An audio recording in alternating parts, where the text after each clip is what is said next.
মই south point স্কুলৰ secretary হয়। আমাৰ স্কুলৰ আজি 14th এনুৱেল ডে। আমাৰ স্কুলখন আমাৰ এই ধুবুৰী ডিষ্ট্ৰিক্টত CBSE স্কুলত সিনিয়ৰ সেকেন্ডাৰী স্কুল হয়। আমাৰ স্কুলৰ পৰা যোৱা কেইবছৰ ভালেই ৰেজাল্ট হৈ আছে। 96-97% পাৰ্চেণ্টেজ পাই পেলাই ষ্টুডেণ্টবিলাক উত্তীৰ্ণ হৈছে। আৰু আমি প্ৰতি বছৰ কিবা কিবি ডেভেলপ কৰি আছোঁ। লগতে এই ইয়াৰৰ পৰা আমি ফিজিক্সৰ লগত এটা কোলাবৰেশ্যন কৰিছোঁ। আমি এই ইয়াৰৰ পৰা 2025-26 চনৰ পৰা নাৰ্চাৰীৰ পৰা 8 লৈকে ফিজিক্সৰ বহিবিলাক পঢ়াম আৰু 9 to 12 লৈকে আমাৰ ফিজিক্সৰ যিটো এটা ট্ৰেইনিঙৰ ব্যৱস্থা আছে সেইবিলাক আমি অনলাইনৰ যোগেদি মানে ট্ৰেইনিংটো দিব পাৰিম। লগতে তেখেতৰ লগত এটা চুক্তি হৈ আছে যে আমি বছৰত 12টা মিনিমাম 12টাত আমি আপিল কৰিছোঁ। তেখেতে অফলাইন ক্লাছ কৰাৰ কাৰণে কৈছোঁ। তেখেতে আমাক 50%ৰ আশ্বাস দিছে। এই আমাৰ এটা মেছেজ যে আমি বিচাৰিছোঁ আমাৰ গোটেই চাপৰগ্ৰাম বৃহত্তৰ অঞ্চলৰ পৰা ল'ৰা ছোৱালী যাতে ভালকৈ এডুকেশ্যন পায়, CBSE এডুকেশ্যনটো ভালকৈ পঢ়িব পাৰে, এইটো মই বিচাৰি আছোঁ।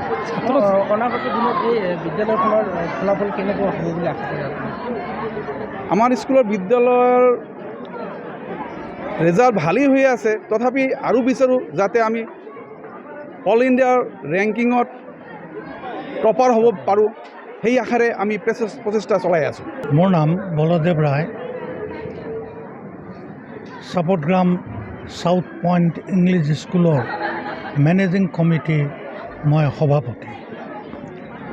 আজি আমাৰ স্কুলৰ বাবে এটা বিশেষ তাৎপৰ্যপূৰ্ণ দিন, কাৰণ আজি আমাৰ সুদীৰ্ঘ 7দিনীয়া খেল ধেমালি কালচাৰেল ইভেণ্টছ এইবিলাক পাৰ হোৱাৰ পিছত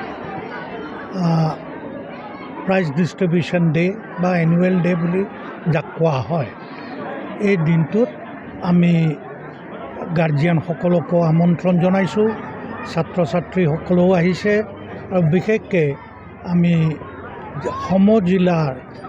সমজিলাধিপতি তেখেতকো আহ্বান কৰিছোঁ, তেখেতক নিমন্ত্ৰণ কৰিছোঁ।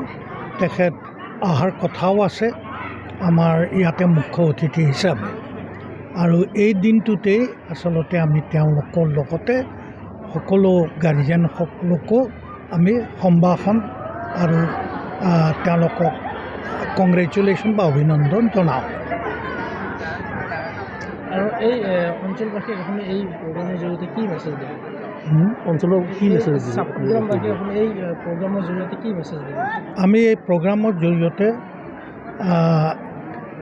চাপৰগ্ৰামেই নহয়, চাপৰগ্ৰামৰ দাঁতিকাষৰীয়া অঞ্চল তথা সম্পূৰ্ণ মহকুমালৈকে আমি এটা মেছেজ পঠাব খুজিছোঁ যে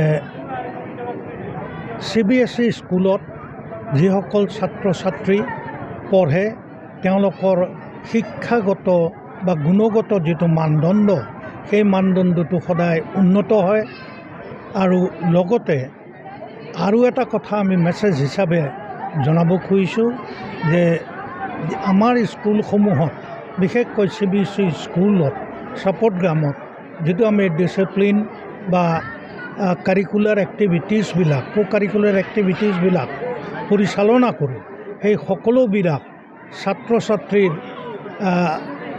মানসিক উৎকৰ্ষ, শাৰীৰিক উৎকৰ্ষ সাধনৰ কাৰণে প্ৰয়োজন, যিটো প্ৰতিখন স্কুলে আমাৰ এই আদৰ্শক মানি চলাটো আমি আহ্বান জনাইছোঁ। এই স্কুলখনত কিমানজন ছাত্ৰ ছাত্ৰী আছে? আমাৰ স্কুলত বৰ্তমানে 550জন ছাত্ৰ ছাত্ৰী আছে। নমস্কাৰ, মোৰ নাম নিৰুপম শইকীয়া। এনি ভাৰত 24 এটা নতুন অনুষ্ঠান লৈ আহি আছে, জুবিনৰ গানে কি আনে। তাৰ অডিশ্যনসমূহ অসমৰ প্ৰত্যেকটো ডিষ্ট্ৰিক্টত হ'ব আৰু এটা ৰিয়েলিটি শ্ব' হয় আপোনালোকে দিয়া ফোন নম্বৰ যোগাযোগ কৰিব পাৰে আৰু আপোনালোকৰ ওচৰলৈ এনেও গৈ আছে তেওঁলোক আৰু আশাবাদী যে আপোনালোকে এই অনুষ্ঠানটোত ভাগ ল'ব আৰু আশা থাকিল যে আমি খুব সুন্দৰ সুন্দৰ গায়ক দেখিবলৈ পাম ধন্যবাদ